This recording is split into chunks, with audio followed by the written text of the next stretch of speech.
Lino tomando conta da ponta esquerda. A gente não sabe quem vai ser o centroavante, se vai ser o Pedro, enfim, se vai ser o Bruno Henrique ali por dentro. O Emerson Royal ganhando sequência na lateral, tem se entendido muito bem com o Plata ali por aquele setor.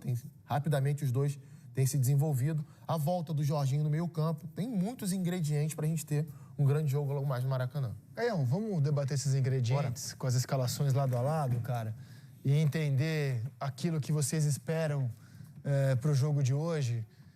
Vamos colocar aqui, por favor, diretor, as prováveis escalações lado a lado de Flamengo e Inter, segundo a apuração do GE. Bom, se espera o Flamengo com Rossi, Varela, Léo Ortiz, Léo Pereira e Alexandro, Jorginho, Alan. O Flamengo não tem Arrascaeta, ele cavou um pênalti tosco no último jogo da fase de grupos, levou amarelo, está suspenso. Plata, Luiz Araújo, que faria a função dele, Samuel Lino e Pedro. Esse é o provável time do Flamengo. E o Inter com Rocher, Aguirre, Vitão, Juninho, Bernabei, Alan Rodrigues, Thiago Maia, o Tabata, o Alan Patrick, o Wesley e o Ricardo. Porque Borré e Ener Valencia estão numa fase terrível. Se você descontar o estadual, os zagueiros do Flamengo estão com mais gol do que os centroavantes, que eram para ser os protagonistas do Inter na temporada. Já eu falo sobre isso. Olhando as duas prováveis escalações, o que você conta pra gente, Caio, do que você espera e qual a chave do sucesso para o jogo de hoje no Maracanã? Eu acho que o momento do Flamengo é melhor do que o Inter. O Inter já mostrou ser um grande time no Campeonato Brasileiro do ano passado, ganhando o Gaúcho desse ano, mas ainda está se adaptando à competição e a alguns desfalques importantes. Tem uma diferença básica que eu vejo entre as duas equipes. O Flamengo ataca muito pelos lados do campo, na intensidade do Lino e no Luiz Araújo, revezando com o Plata aqui pelo lado direito. O Inter já centraliza mais as ações ofensivas. Por quê? Você tem o Alan Patrick aqui, que joga muito, que para mim é cara para você olhar até para a seleção brasileira.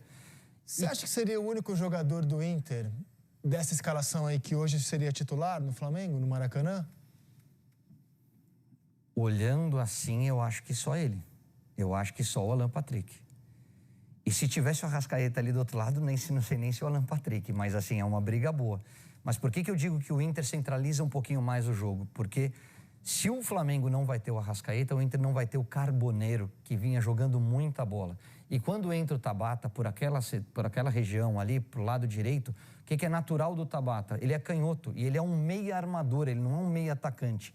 Ele traz para dentro para abrir o corredor para ultrapassagem do lateral. Então é natural que ele busque essa aproximação com o Alan Patrick e seja muito forte nesse corredor central. O Flamengo não. Eu acho até que pode mudar um pouquinho o jeitão de jogar. Eu acho que ele pode fazer um 4-4-2 com o Plata fazendo dupla de ataque com o Pedro e o Luiz Araújo vindo para cá. E aí quem assume o protagonismo no meio de campo? O Jorginho. O Jorginho tem leitura, qualidade, muita técnica e ele pode ser o motorzinho desse meio de campo para fazer essa bola chegar nos meias com qualidade. E mesa, Grafa e Coutinho, se vocês quiserem aqui interferir, chegar mais, opinar... Falar que a gente só falou bobagem, fique à vontade. Não, então, isso que o Caio citou por último é interessante. Realmente eu acho que isso vai acontecer mais vezes, inclusive. O Plata, quando ele cai por dentro, ele tem um aproveitamento melhor do que o Luiz Araújo, né? Ele é um jogador que consegue se sair melhor nesses espaços mais curtos, porque por dentro você tem menos espaço para jogar naturalmente. Por outro lado, ele pensa menos o jogo que o Luiz Araújo, né? Ele é mais, assim, explosão, né? Eu acho... ele fecha bem também, ele marca... Se você pensar que o Inter tem por aqui, ó, Wesley e Bernabei, que pelos lados, assim, é uma força, ele pode fazer uma função importante aqui. Com certeza. De contenção desses caras, né? Junto com o Varela, né? Mas assim, eu acho que tanto o Luiz quanto ele, no aspecto defensivo, eles têm uma boa contribuição, né? Eles conseguem auxiliar bem. A diferença maior para mim, defensivamente dos dois, é quando pressiona a saída de bola. Acho que o Plata tem mais energia para pressionar mais vezes, fazer tiro em cima de zagueiro ali para inibir, né? Passe, roubar a bola na saída, que vai ser muito importante pro Flamengo no jogo de hoje, já que o Pedro vai jogar, ele tem menos aptidão para fazer isso. E uma coisa... O Flamengo tá com dois laterais mais defensivos, né? Com a saída do Wesley, né? Tanto o Alexandre quanto o Varela são mais defensores do que alas, né? Talvez isso abra um campo bom também para Plata e Samuel Lino jogarem, né? E para o Jorginho desgarrar um pouquinho mais, né? Para encostar um pouquinho mais nos homens da frente. Principalmente assim, o Alan Patrick e o Luiz Araújo, que no campinho são os meias, os camisas 10 do time. O Alan Patrick, para mim, joga muito há algum tempo. Então ele pode jogar com esse volante aqui nas costas dele, porque ele gira para os dois lados. Porque ele tem essa facilidade de dar cadência e acelerar quando necessário. O Luiz Araújo é um atacante, né, Grafa? Quando você pega na ponta direita e traz para o pé bom, você está acostumado a jogar ali perto da linha e abrir para o ângulo do chute, para o pé esquerdo, que é o pé... Mais fácil para ele. Eu acho que o Flamengo pode ter um pouco de dificuldade nesse aspecto, nessa movimentação do Luiz Araújo já dentro, no centralizado. Porque ele joga no caixote. Do lado, isso, quando ele vem de lado para dentro, ele desenvolve melhor. Mas assim, depende muito do jogo, da variação de jogo. Acho que como o Flamengo vai ter um volume de jogo maior, talvez o Jorginho avance mais, jogue mais naquela região. E por isso eu creio que o Luiz Araújo ficará um pouco perdido ali, porque vai cair para um lado, tem um Plata, vai cair para o outro, tem um Samuel Lino. Talvez ele tenha essa dificuldade. Por conta de características, eu acredito mais no Plata centralizado e o Luiz Araújo aqui na beirada. Também. E muitas vezes o Plata próximo do Pedro, né? Fazendo uma sombra no volante. A gente estava debatendo isso. O Plata jogou ano passado na Libertadores, se eu não me engano, já como mais centralizado. A gente estava debatendo exatamente sobre como montar, se o Plata mais centralizado ou o Luiz Araújo. E acabei optando pelo Luiz Araújo centralizado, por essa razão, assim, do Plata ser um jogador de força pelos lados, e eu acho que o Luiz Araújo é um cara que pensa mais o jogo do que o Plata, mas eles podem também se alternar. Não, e outra... O tempo todo, né? Não é pebolim. Claro. O jogo é dinâmico e uma hora você está por dentro, uma hora você está por fora. Tem movimentações que te exigem um comportamento defensivo diferente. Por que eu destaco o Jorginho? Porque os dois volantes do Inter, tanto o Alan Rodrigues como o Thiago Maia, são jogadores mais de contenção. São jogadores mais de marcação que podem se apresentar, mas eles guardam mais a posição. O Alan também tem um pouco dessa característica, né? De jogar e dar esse primeiro combate na frente da área. O Jorginho não. O Jorginho pode jogar de primeiro, pode jogar de segundo, pode jogar de meia. O Jorginho tem muita Então, na ausência do Arrasca, você acha que o Jorginho vai ter um protagonismo Eu acho que a armação do time, do meio de campo vai passar muito pela boa partida do Jorginho. A gente tem visto o Jorginho dar passes daqui de trás, né? Mas sem o Arrasca, você está projetando que ele vai avançar um pouco mais. Eu acho que ele vai ter essa liberdade. Não acho que ele vai trabalhar como um 10. Eu acho que ele vai sair de uma posição ali de volante, mas com liberdade para sair um pouquinho mais para o jogo. E se você... Diga... Rapidinho. Só para mim uma questão do lado direito. Eu sei que o lado esquerdo do Inter é forte, a gente já falou aqui sobre isso. Mas eu gostei muito do entendimento do Plata e do Emerson Royal em 2 jogos. Flamengo e Ceará e Flamengo e Mirassol. Acho que é bem promissor o início dos dois, eles têm características que combinam. Pode ser que jogue o Royal aqui. Exatamente. Eu acho que seria, dentro do Maracanã, talvez fosse melhor pro Flamengo que o Royal jogasse hoje. Mas aí é aquilo, né? A gente tá falando que a gente vê o jogo, mas tem um treinamento, tem ali o levantamento fisicamente, se o cara tem condição ou não de jogar, mais tempo. Isso aí é só que a comissão técnica. Se o jogo fosse em Porto Alegre hoje, acho que o Varela jogaria. Se no Maracanã pode ser o Royal, claro.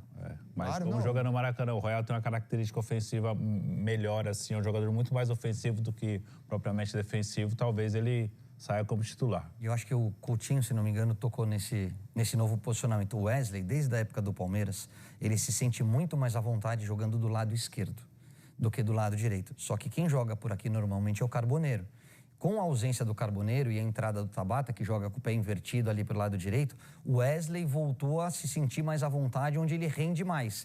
Por isso essa dobradinha com o Bernabé e por isso seja muito provavelmente o lado onde o Inter ataque um pouco mais. E para fechar contigo aqui, diante das prováveis escalações, se você é o Roger, qual é a sua...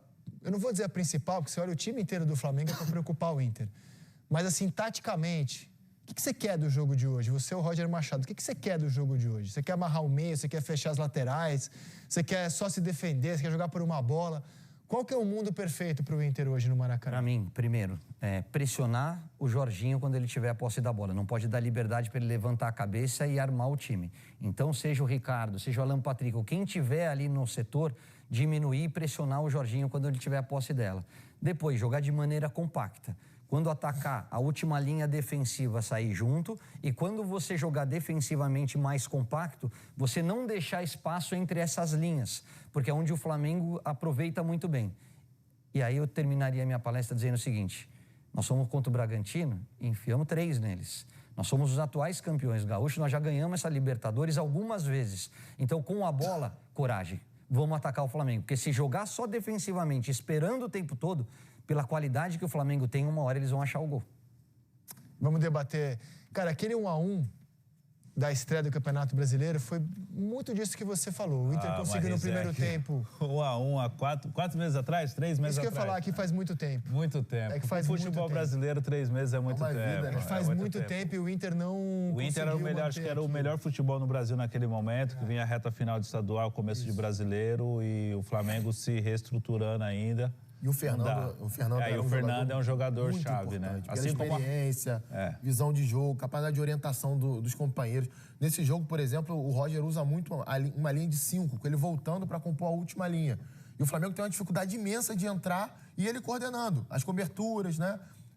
Acionando também os jogadores na saída de bola. Jogador, assim, uma grande perda para o Inter. Então vamos esquecer esse jogo de 4 meses atrás e vamos focar no momento deles. Vamos debater o momento de Flamengo, o momento de Inter. O Flamengo vive um momento muito melhor que o do Inter, evidentemente. Venceu 6 das 9 partidas que disputou. Marcou 10 gols em 6 jogos, levou apenas 4. É o líder do campeonato. Então, assim, o Flamengo vem num momento positivo. E o momento do Inter é de idas e vindas, né? É de idas e vindas. Acho que o momento do Flamengo é melhor, porque se a gente for avaliar a temporada dos dois, os dois são campeões estaduais, os dois foram eliminados da Copa do Brasil agora recentemente, e os dois se classificaram na Libertadores na fase de grupos, assim, não. Eu acho que o Inter se classificou num grupo muito mais forte do que o do Flamengo. Em primeiro, vive um momento assim, caiu muito de produção, muito por conta de lesão de jogadores. O Wesley mesmo é um jogador que esse ano não é nem sombra do Wesley do ano passado. Mesmo ele retomando um bom momento agora, tendo uma sequência, o Alan Patrick, para mim, é o jogador mais regular da equipe, mas que caiu um pouco de produção nos últimos jogos, está voltando a ter boas atuações novamente. É importante não ter o Fernando. O Rocher ficou de fora um tempo. O Rocher ficou de fora um tempo. Ele tentou ensaiar a volta do mercado, mas sem ritmo de jogo, muito tempo parado. O Vitão ainda é o principal jogador da defesa ali, vai jogar com o Juninho hoje. As laterais, o Bernabé também não faz um ano igual fez o ano passado, então muita coisa pesa para a temporada do Inter. Mas, assim, o Flamengo vive um momento melhor. Eu acho que pode acontecer tudo nesses 2 jogos, assim. É difícil cravar, por mais que o Flamengo seja o favorito para essa noite, estar jogando em casa com o apoio do seu torcedor no momento do Inter. É difícil cravar alguma coisa. Eu não vejo, assim, tanta diferença no momento das duas equipes. Vai ter favoritômetro hoje, você vai poder colocar em números essa diferença menor que você vê. O Inter tinha que estar jogando mais bola. Também acho. Mesmo com desfalques, mesmo com tudo, pelo potencial que esse time tem, e aí você pega a classificação, são 16 pontos de diferença. O Flamengo é líder e o Inter é 11º. Quando começou o Brasileiro, eu colocava o Inter entre os 4 melhores times da competição. Hoje você já não coloca mais. Por quê? Porque esse time não está rendendo de acordo com o potencial que ele tem. Hoje é um jogo para retomar. Hoje é um jogo para encarar o Flamengo de igual para igual e, classificando ou não classificando, retomar a temporada que começou muito bem e que agora gera um pouco de dúvida. Não houve o desenvolvimento esperado, né, Caio, para o time do Inter. Se a gente olhar, o Inter do ano passado era um time que marcava muito bem saída de bola adversária, que tinha um lado esquerdo muito forte, que rodava a bola com velocidade no campo de ataque. E, ao longo desse tempo, o time foi perdendo essas características. Ele foi se enfraquecendo de várias maneiras diferentes. É um jogo realmente de retomada. Se você consegue fazer um grande jogo com o Flamengo no Maracanã, a moral cresce de uma forma que você pode se aproximar desse nível que você já teve. Queria falar um pouco do Pedro, que é um jogador, desde a volta dele, após afastamento pela comissão técnica, ele marcou um gol logo de cara, né, contra o Fluminense. Ele sai do banco e marca o gol no Fla-Flu. E nos demais jogos, e ele foi titular em 5 dos 6 jogos desde então, eu vi muitos elogios à postura dele, a maneira como ele brigou, marcou saída de bola, fez as coisas que o Felipe vinha pedindo e que levaram à saída dele do time. Então eu vi muitos elogios a isso, a entrega dele nos jogos, mas vi pouca efetividade como matador, como fazedor de gol, como um jogador que cria chances. A bola chega menos hoje pro Pedro, né? É isso? A bola chega, assim... Por isso? Quando o Felipe assumiu no começo do ano, eu lembro uma entrevista do Felipe, ele falando que quando o Pedro voltasse... Ele só marcou esse gol aí contra o Fluminense, quando o Pedro voltasse, ele ia fazer o Flamengo jogar mais pro Pedro, pela característica do Pedro. Só que com o tempo de ausência do Pedro, o Flamengo se moldou de outra forma. Acabou virando uma equipe que joga de uma forma, a chegada do Jorginho mudou um pouco o estilo de jogo do Flamengo. ele adiantar o Arrascaeta. Com o Arrascaeta, o pessoal falava muito do desempenho do Arrascaeta, da parte física, na parte tática. Ele adiantou mais o Arrascaeta joga mais próximo da área, é mais um atacante hoje do que propriamente o meia, tanto é que marca mais gols. Só que o Flamengo hoje não é uma equipe igual jogava o ano passado para o centroavante. O ano passado a bola chegava bem mais trabalhada para o Pedro finalizava mais, hoje ele finaliza menos. Você acha que isso foi uma escolha da comissão técnica ou os fatos levaram? Eu acho que a necessidade do Felipe no começo do ano, quando ele não teve o Pedro de janeiro até o Pedro volta a atuar em maio. Quando ele não tem o Pedro, ele teve que moldar o Flamengo da maneira com que ele tinha. Ele não tinha o camisa 9, o Juninho, né? Juninho chegou, não conseguiu, não é um camisa 9. O Bruno Henrique ajudou bastante naquela posição, mesmo não sendo a posição ideal para ele. Jogou o Plata de 9. Só que hoje eu vejo que o Pedro tem a necessidade de se encaixar no jogo do Flamengo do que o Flamengo jogar para o Pedro. Então eu acho que a bola chega menos, o Pedro finaliza menos, ele está se dedicando mais, a gente vê uma evolução de personalidade dele, de ações dentro do campo. Só que o Flamengo hoje, se nós pegarmos os números do Pedro, quando ele se lesionou e hoje, o número de ações dele dentro do campo e que o Flamengo cria para ele é muito menos. Eu acho que a gente não pode ignorar ou esquecer jamais quando o atleta tem uma lesão de ligamento cruzado de joelho. Você não volta do dia para a noite com a naturalidade. Um ano e meio para voltar a nível que estava quando se lesiona. O Grafa acabou de falar, ele voltou em maio. Não são nem 3 meses, gente. Para um centroavante, para você recuperar tônus muscular, os giros, para você voltar a recuperar força. Olha o Neymar. O Neymar está começando a fazer a diferença agora e ainda não tem arranque. É que o Neymar é muito craque, então ele acha uma metida de bola, ele tem a bola parada, ele tem a finalização, mas na hora que ele põe na frente, não arrasta mais os caras. Por quê?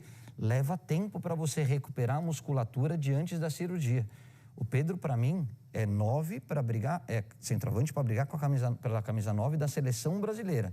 Só que a gente tem que entender um pouquinho que ele vai sofrer nessa retomada por conta de uma cirurgia de joelho.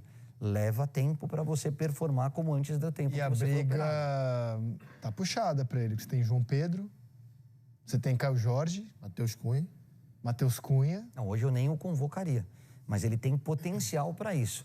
Deixa ele jogar, deixa ele recuperar confiança, naturalidade de movimentos, potência. Quando ele tiver todas as valências que ele precisa, aí ele volta a competir em condições de igualdade com os caras. Acho que é hoje, tempo e sequência. Eu não o levaria. É tempo e sequência. O próprio elenco do Flamengo tem um jogador que a gente pode pegar como exemplo, Bruno Henrique. O Bruno Henrique teve a mesma lesão do Pedro no meio de 2022.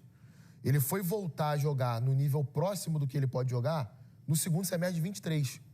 Ele volta no início de 22, março ali de 23, perdão. Volta ele em março de 23. A melhor versão do Bruno Henrique depois disso foi acontecer há pouco tempo agora. Então, assim, eu não joguei profissionalmente, nunca tive essa lesão, mas já conversei com pessoas que tiveram e todas elas são unânimes em dizer que você demora a retomar a confiança, você tem medo de ter de novo, de fazer alguns movimentos, inclusive movimentos parecidos com que você teve aquela lesão ali, choque com o zagueiro, para um cara que joga toda hora trombando com o zagueiro, então, é mais complicado ainda. E olha que o Pedro ficou mais forte depois que ele chegou ao Flamengo. Se a gente pega o Pedro, sei lá, de 2020 e 2021, compara com o Pedro hoje, a massa magra dele ganhou 7, 8 quilos. Tá muito mais forte. Sabe que é por isso que eu não tô no Boston Celtics. Eu tive essa lesão, né?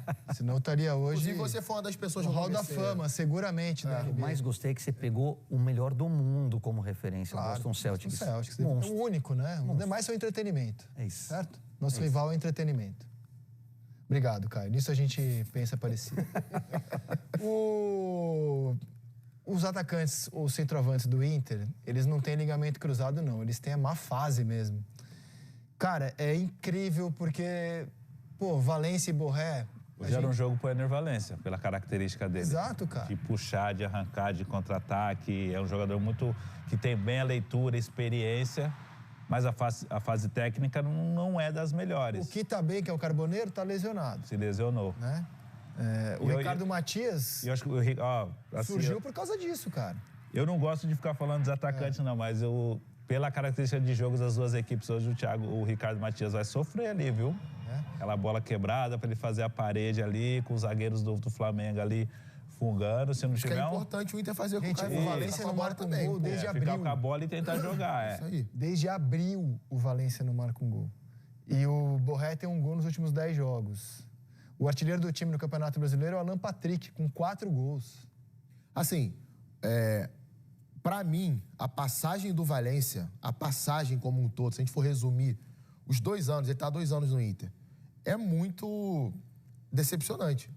Ele teve um bom momento no início desse ano, até pediram ele como titular, ele teve algumas partidas. Assim que chegou, fez alguns gols também.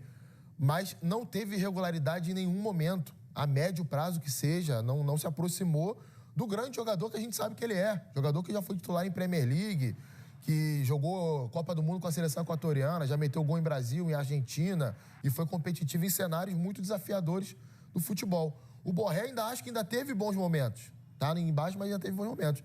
Mas o Enner, pra mim, é a grande decepção. Eu até lembro os meus primeiros dias aqui na Globo, fizemos uma matéria pro GE sobre as melhores contratações da janela de meio de ano de 23. E pra mim, a melhor contratação foi o Enner Valência. Se alguém recuperar hoje, eu viro meme com aquilo ali. Eu adoro quando você... Vamos recuperar, pô. Eu adoro quando os caras dão munição contra eles mesmos. Cara, porque assim... É um traíra, né? Sempre. Sempre. Nem porque eu fui falar isso, mas amanhã eu vou recuperar. Mas vai que ele mete um gol hoje à noite. Vai que ele mete um gol hoje à noite. Cara, sério, ninguém lembrava disso. O Seleção tava jogando pra debaixo do tapete. Aí o Lino fez questão de lembrar que ele projetou que a sensação do ano ia ser o esporte. No Campeonato Brasileiro. Eu tava aqui nesse programa. Você tava? Então, mas ninguém lembrava. E a gente até bateu de frente com ele nesse programa. Sim, mas eu fingia nos dias seguintes, até hoje, que aquilo não tinha acontecido. O Lino faz questão de lembrar quando vem aqui. Por que você faz questão de lembrar disso aí também? Porque quem só conta a vitória é mentiroso, né? Verdade. Então tá bom. Não é verdade, né? Então vamos separar isso. E voltando, fora do estadual, porque no estadual, que foi muito importante para o Inter, foram super bem, mas fora do estadual, os centroavantes do Inter têm menos gols do que os zagueiros do Flamengo. Então, assim, é um negócio que chama atenção, cara. Que chama atenção. No estadual, eles marcaram 7 gols, Borré e Enner Valência, Léo Pereira e Léo Ortiz marcaram 2. Na Libertadores, eles estão iguais, no Brasileiro, eles estão iguais. Ou melhor, fora do estadual, eles têm o mesmo desempenho. É muito pouco, cara. É muito pouco. Assim, é constrangedor esse dado que a gente coloca na sua tela para centroavantes da qualidade do Borré e do Enner Valência, jogadores de seleção aqui na América do Sul. No caso do Enner, ainda tem a situação da semifinal da Libertadores de 23, né? Que ele ficou marcado muito negativamente para ele. Aquele gol perdido contra o Fluminense. E passa muito essa instabilidade do Inter na temporada por conta disso. São 2 centroavantes de nome, de peso, que vieram para resolver a situação de gols do Inter, e aí a gente coloca o Wesley também, que não faz um grande ano igual fez o ano passado, então tudo isso pesa. Por mais que o Alan Patrick manteve um padrão de jogo, uma regularidade, mas são 3 jogadores importantes. Ele perdeu o mercado o ano passado também por lesão, que ali com o Vitão fazia uma dupla de zaga muito forte, né? E com os laterais que o Internacional tem também, e passa por isso. Desfalques, lesão... E o ano ruim de jogadores importantes. Por outro lado, falar de quem chegou com tudo aqui no futebol brasileiro. Samuel Lino, né? Tô exagerando? Não. Chegou com tudo, né, cara? E olha que, assim, ele mesmo falou que ele tá se ambientando, né? Ele até fala nesse jogo contra o Galo que ele entra muito bem. Para mim, foi o melhor jogo dele até o momento. Ele fala, eu demorei alguns minutos para entender como é que funcionava, adaptação ao gramado, a companheiros, né? Entender onde é que eu estava. Ele até usa essa frase, acredito que seja um pouco complicado isso de início, assim. Mas o que mais me chama a atenção nele é a personalidade, de arriscar, buscar a jogada individual. Ele sabe para que ele foi contratado. Ele chega ao Flamengo como o jogador mais caro da história do clube. Isso não é fácil lidar com essa responsabilidade. Não é um jogador que tenha passado por grandes clubes brasileiros antes de sair daqui. Isso faz toda a diferença. Então, é um cara que, para mim, chegou mostrando que tem personalidade de jogador do Flamengo. E uma readaptação ao estilo de jogo, né? Que ele sai de um Atlético de Madrid, onde é um jogo muito mais reativo, onde ele tem um trabalho tático muito, muito grande, principalmente nos principais jogos. Contra Real Madrid, Barcelona e os jogos de Champions League, que são os jogos mais importantes da temporada.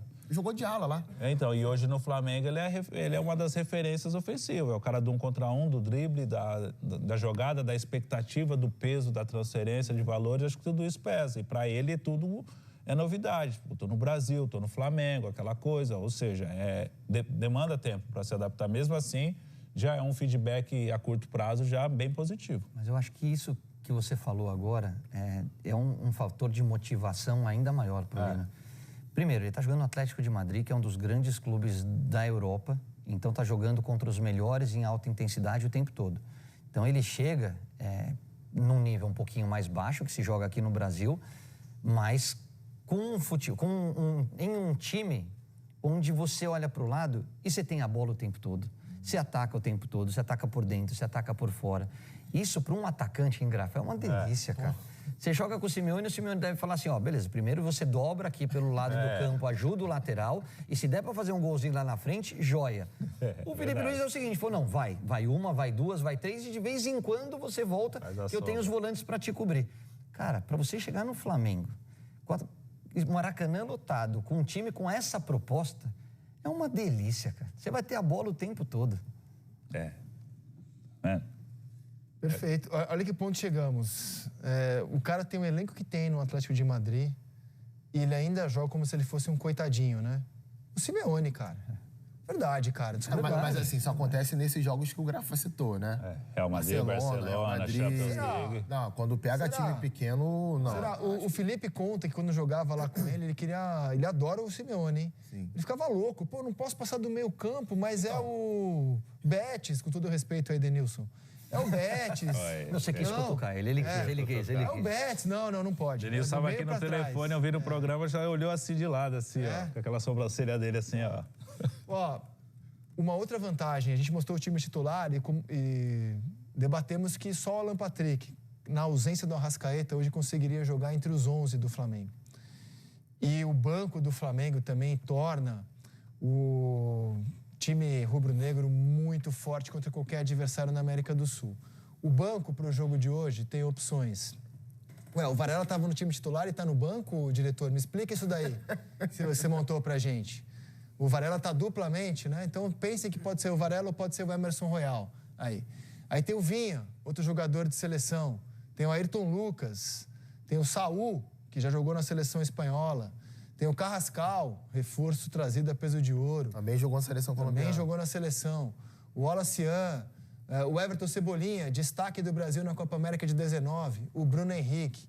Cara, é um banco muito pesado. E do outro lado você tem opções menores mesmo, né? O Antony, o Vitor Gabriel, o Ronaldo, o Bruno Henrique, o Gustavo Prado, o Vitinho, o Ener Valencia e o Borré. Ener Valencia e Borré são jogadores de seleção. Eles fortalecem o banco no nome, mas eles estão aí porque eles estão em uma fase e não jogam no time titular. Então, assim, o banco do Flamengo é outro ponto que muda deixa... jogo, né? Cara, num confronto como esse, muda jogo, né, cara?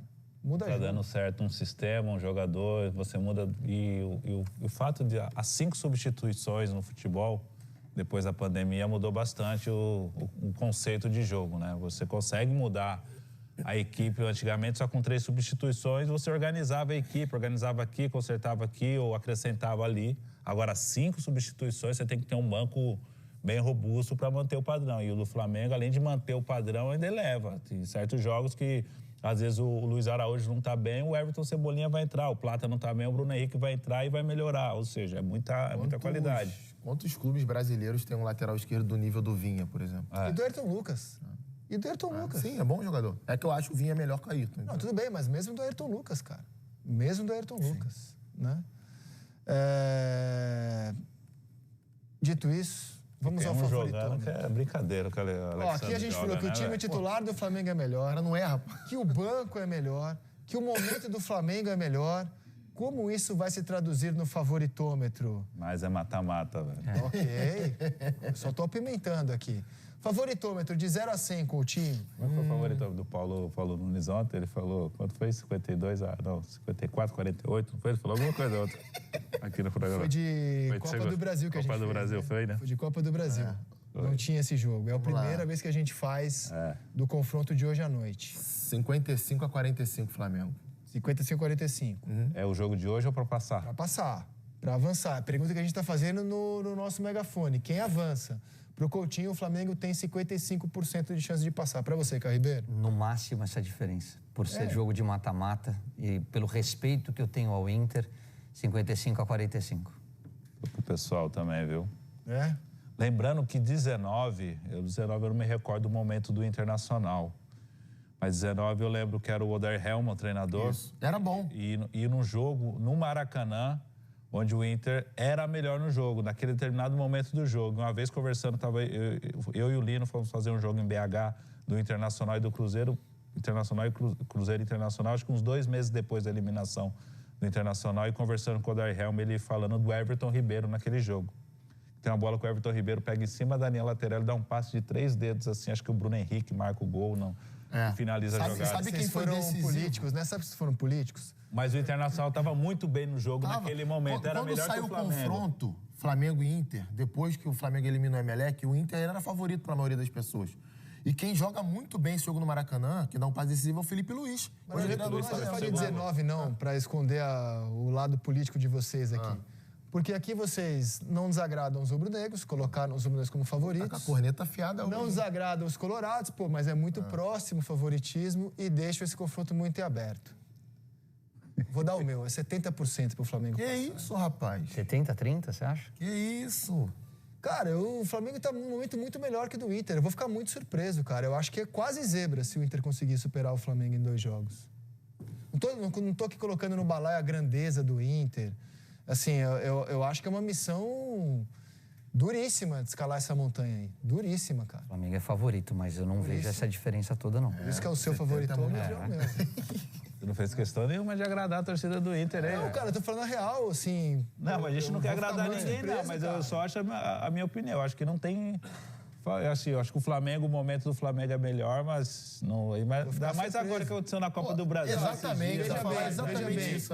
Veja bem, 70-30 não quer dizer que o Flamengo já passou. Quer dizer que de cada 10 jogos, eu acho que o Flamengo ganha 7 do Internacional. Sim. O Inter ganha 3. É muito Pode difícil ser que ele ganhar do consiga um Flamengo. desses 3 hoje. É Pode muito ser. difícil ganhar do Flamengo em 180 minutos, 2 jogos. Num jogo eliminatório, um jogo só, tudo pode acontecer. Agora, 2 jogos é muito difícil.